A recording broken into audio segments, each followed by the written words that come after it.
Now, if Wukong can deliver on what it's been showing us and everything that it's been promising, and also give us a smooth release and gameplay just like Lies of P did, then I think this game is going to be absolutely incredible. So in this video, we're going to go over what it is, where it's taking place, what the whole game is about, certain mechanics that you need to be aware of, so let's go ahead and jump into it. So first and foremost, what even is Black Myth: Wukong? This is a third-person action RPG that's based on the lore and mythology of Journey to the West. In this novel, the Monkey King traverses through different areas and defeats many monsters and mythical creatures within Chinese mythology. In this story, Wukong is able to transform into many different creatures himself, and this will be an intricate part of the game. However, we're going to get to that in just a minute. The developer Game Science has been working on this game since early 2020, and it has now been in development for 4 years to get a release date later this year, August 20th, 2024. Now, the game looks incredible, absolutely incredible.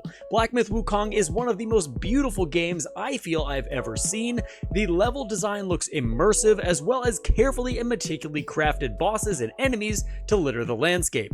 If the game is able to perform at launch with the Unreal Engine 5 graphics, then we are going to really be in for an amazing immersive treat when it comes to this RPG. I would go as far as to say that Black Myth: Wukong looks better than Elden Ring and many other games that have recently been released. That being said, this is still just trailer and preview gameplay we're looking at, not the final product, so overall time will tell. Now, the combat of this game is where things get very interesting. The combat is definitely influenced by the Souls-like genre, giving you a stamina bar and a healing flask, and the combat looks incredibly fluid from what we have seen. There are also 3 different stances that you can use, altering your attack pattern of your staff: smash form, pillar form, and thrust form. Each one of these will change your weapon attack completely and have different uses within the game. You will also be able to switch back and forth between these forms at will, so that's going to make for some pretty interesting boss fights. The combat in Wukong also takes notes from Lies of P, Bloodborne, and Sekiro. However, there is no parry or block option. You just have the ability to dodge, and you must rely on that within your boss encounters. Wukong is also going to have a variety of different spells and abilities that he can use within combat, allowing you to develop a combat that really fits your playstyle. And we mentioned forms earlier that Wukong is going to be able to take within your boss fights, and there are a lot of them. There are forms that you can take that are as small as a tiny insect, or you can also use a wolf that has 2 flame daggers. The sky seems to be the limit right now, and I'm very curious to see what other forms we will be able to take while playing through this game. In fact, in the lore and mythology, Wukong can take 72 earthly forms, so that's more than enough for the developers to draw upon, but I highly doubt we're going to get all 72. One thing we do know though is that these forms are going to be very important for you to manipulate, because the boss encounters are going to require you to use a few of them. And speaking of the bosses of this game, there's going to be so many different sizes and types of enemies and bosses that you're going to be fighting in Black Myth: Wukong. Some will be absolutely massive and will be absolutely incredible to take on,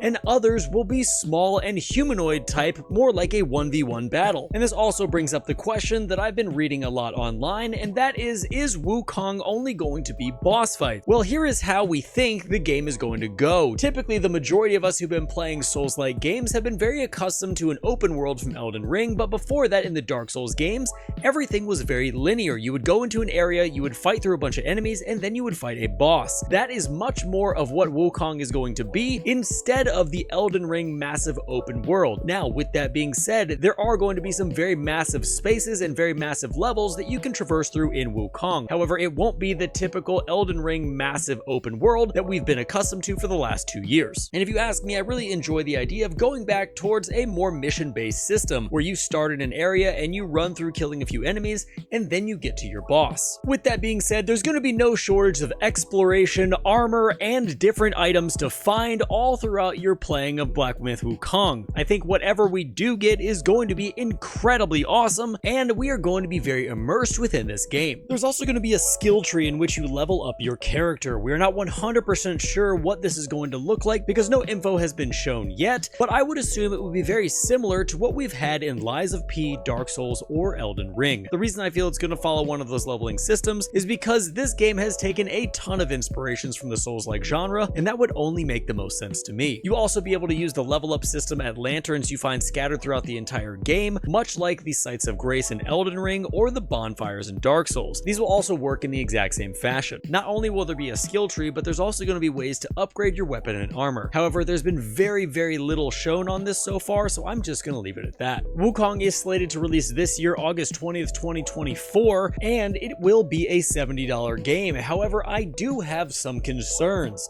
Typically, there is absolutely nothing that releases at the end of the summer. People are either on vacation or they're getting ready to go back to school, and typically developers do not release their games then, and if they do, it doesn't do very well. The other thing I'm worried about is that this game will be completely overshadowed by Shadow of the Erdtree, no pun intended. As a lover of Elden Ring and someone who is super hyped for Shadow of the Erdtree, I do hope that people will not miss this game as well, because I really feel like Black Myth Wukong is a labor of love, and that this game, if done correctly, has the potential to be Game of the Year in my opinion. And that's going to be Black Myth Wukong coming in August of this year on the 20th. I'm super excited for this. I think you guys should be pumped as well. It could be a very awesome game, and like I said, potentially Game of the Year. So if you have any concerns about the game, things that you're a little bit worried about, leave them down in the comments below. Also, anything that you're excited about, I would love to read about, because I always go through those comments and I'm answering every single one. So with that being said, make sure to subscribe on your way out. I appreciate you guys watching to the end of the video, and until next time, stay safe, enjoy the game,